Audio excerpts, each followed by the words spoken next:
Right now, did Romney flip the script? We've got 28 days left in the debate last week. Nobody debates has infused new life into this once dead race. Question is, can Obama get his mojo back? And next, all eyes now on the VP debate this week. Does Obama need a Biden win here on Thursday to kick this thing back into gear? And later, a sentencing we all knew and wanted to happen. Jerry Sandusky, the man will not likely see a day of light again, but does 30 to 60 years send enough of a message? We'll discuss that and so much more, including some troubling turns in the world of sports. Good evening, everyone, and welcome to RFL. I'm Richard French, and thank you so much for joining us this Tuesday evening, October 9th. We begin with a check on the RFL calendar. We're Election Day, just 28 days away.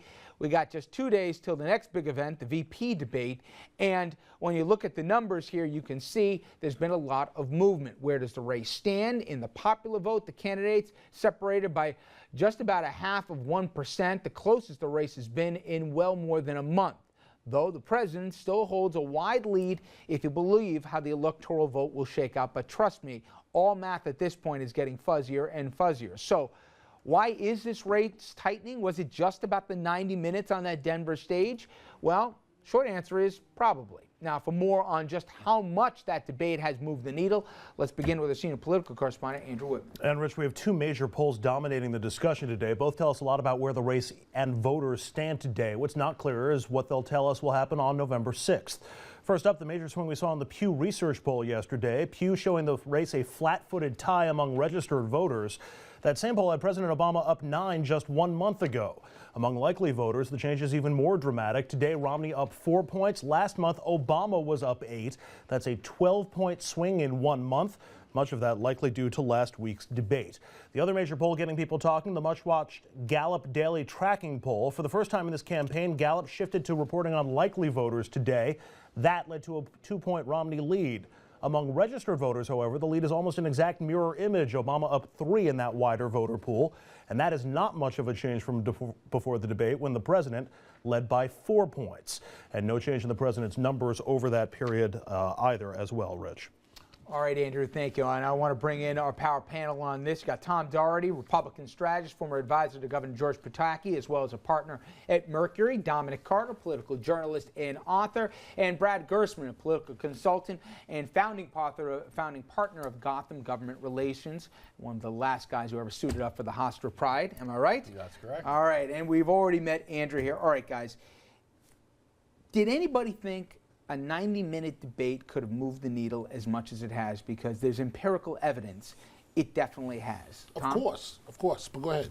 You want to go, Dominic? No, I want you to go ahead. I have said a very long time ago, I said this race had the opportunity to be a potential Romney blowout.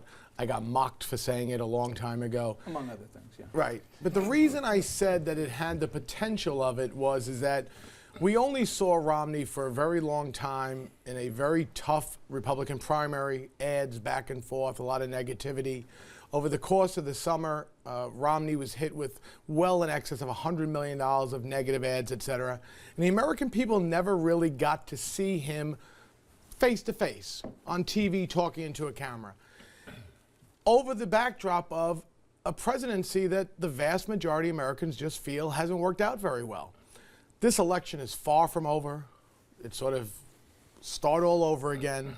But clearly, Romney connected with the American people when his likability goes from 30 to 60 in the course of 90 minutes because you had 68 million Americans paying attention. There was a number, though, Dominic, that jumped out to me, which was, and we're going to go through in a minute with Andrew some of the swing state numbers, but relatability. Still, after Denver, the majority of the American public relates to the president more than they did before. But one thing I think I got away from the numbers is, for both of these guys, there isn't this core constituency that we really believed. We always joked around. The only people who seemed to love Mitt Romney were his family, okay?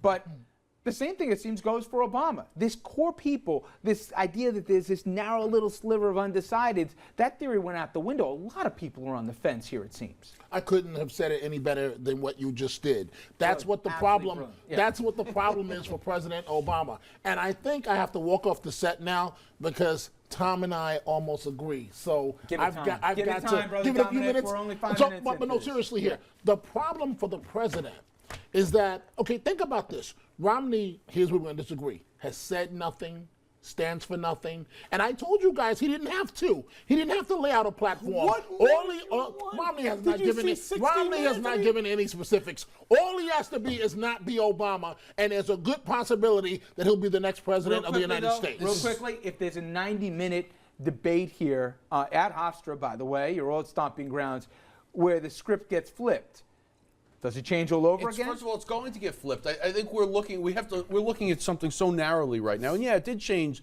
the poll numbers, but when you look at the Obama campaign, change it. I mean, look at these states. But There's they've 9-point swings. you know what? This has been erratic for a while, okay? And then it calmed down, and the Obama supporters were happy. But here's the deal, okay? The entire campaign for Obama has been very good. For a president who has some economic problems, you know, that It's been good, or is it that Romney's was so bad? No, it's been good. And this is the best the Republicans could find. He was well vetted in a long, heated battle in a primary.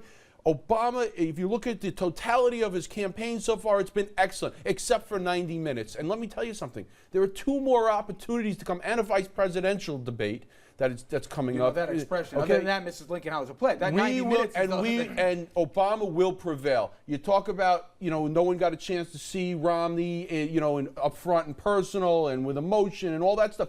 He performed well. But let me tell you who performs well 99% of the time is our president. Well, we're gonna and he see, will but perform Andrew, well. won't have a I will tell you teleprompter. this much. He doesn't do very well in debates. He doesn't do well. Beyond the Axelrods and beyond beyond the handlers here for Romney, the people I think that are most watching this are candidates running down ticket here in places in the Midwest here and in districts and races that were tight before. And they say, hold on a second here. Mr. President, I need you to step up, not because I want you to win, but I also need you to step up here because I want to keep my job or I want to get an open seat. How concerned are people right now in those swing states and in those races that were toss-ups? Because we were talking, oh my God, you know, the Dems could take the House back, they'll build on their margin in the Senate. As of right now, you get drug tested if you said that and said it with a straight face. Yeah, basically the net result on the down ticket race is not much of a change that we've seen in the House. The real impact is in the Senate, where things are still very much up in the air, and in fact more up in the air than they were before the debate. It's not like this is absolutely settled as a result of the debate.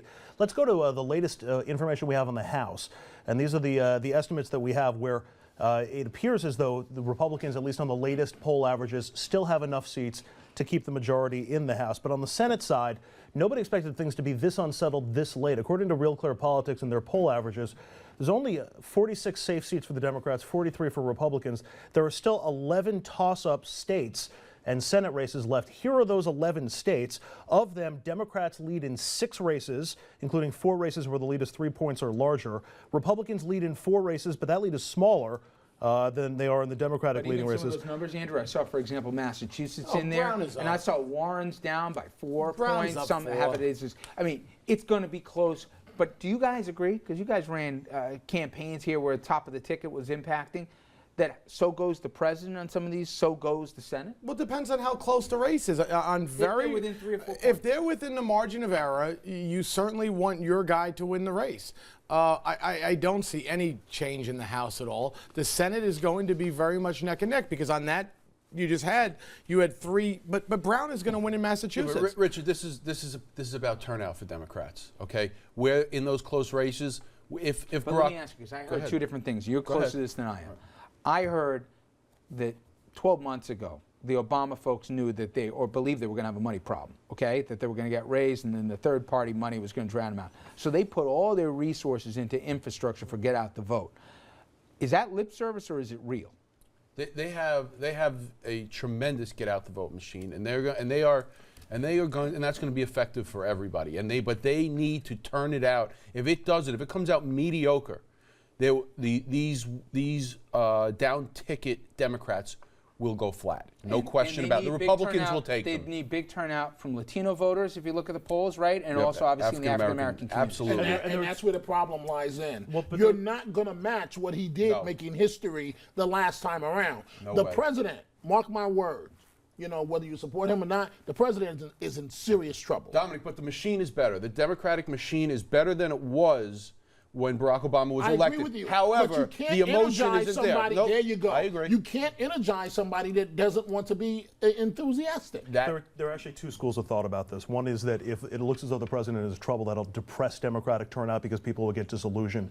The other perspective is that in a tighter race, it'll actually increase Democratic turnout because all of a sudden you have the presidential race in play. If they scare the bejesus out of the base saying this is what this place will look like if the other guy wins? I suspect that's going to happen. Well, we'll see. It's, as they say, getting late early. All right, we jumped to a quick break, but when we come back, we're going to play a spot here that came out from the Obama campaign. Some people love it, and other people say, really? This is the best you can do 6 days after you know you got your what handed to you? We'll give you a hint here. It's about a big, fluffy, yellow icon that most of us grew up with. America Votes continues when we come back. Stay with us.